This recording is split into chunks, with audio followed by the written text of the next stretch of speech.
परेशान रहने के यूज टू नहीं हो जाती फैमिली, कि अगर चीज़ें बेहतरी की तरफ भी जा रही होती हैं ना, कि अभी की परेशानी, यहाँ आने से पहले की परेशानी और यहाँ से जाने के बाद की परेशानी, सो कहीं ना कहीं पर फैमिली परेशान रहना सीख जाती है।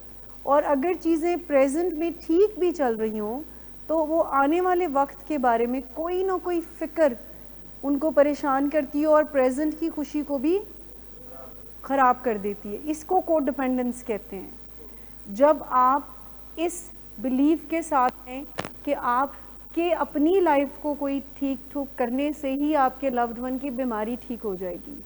याद रहे कि अगर आप अभी ट्रीटमेंट में उनको नहीं लेकर आए तो सारी कोशिशें फैमिली की ये होती हैं कि ये नशा छोड़ दे, ऐसे ही है ना। लेकिन वो नशा क्यों नहीं छोड़ रहा होता? आपकी सारी कोशिश, आप गुस्सा भी करते हैं, आप प्यार से भी बात करते हैं, आप तरले भी करते हैं, कस्में भी, ब्राइब भी करते हैं उनको, लेकिन एक ही आपकी डिमांड होती है कि वो नशा छोड़ दे, लेकिन वो नशा नहीं छोड़ रहा होता। आपको उस वक्त ये नहीं पता होता कि ये नशे पे डिपेंडेंट है और इसको हम, आपके जहन में ये होता है कि ये खुद छोड़ सकता है। प्लान ए यूज़ करते हैं, फिर बी यूज़ करते हैं, अच्छा फिर इसको, ये बात समझने की ज़रूरत है कि उसके बस में नहीं है कि वो नशा छोड़े। सो फैमिली ये एफर्ट करे कि इलाज की तरफ आ जाओ, नशा छोड़ने की तरफ नहीं, कि लेट्स गेट हेल्प।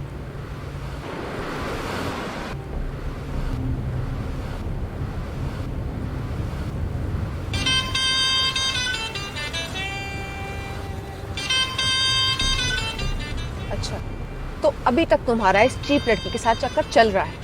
तुम कौन होती हो मुझे पूछने वाली? ओके, और तुम इन घटिया लड़कियों के साथ गुलछर्रे उड़ाते फिरो, तो मैं चुप बैठूं?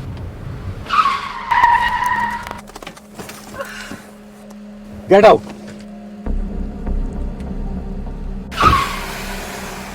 शराब नोशी की वजह किरदार की खराबी नहीं, मूड की खराबी है।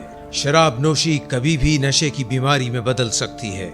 नशे की बीमारी हर स्टेज पर काबिले इलाज है। मदद हासिल कीजिए, क्योंकि वो ऐसा नहीं करेगा। विलिंग वेज से मदद हासिल कीजिए, कहीं से भी मदद हासिल कीजिए, लेकिन फौरी मदद हासिल कीजिए। जिस मुआवजे के इंतजार में आपने बहुत देर कर दी, अब वो दस्तक दे रहा है। मदद हासिल कीजिए, मदद हासिल कीजिए, मदद हासिल कीजिए।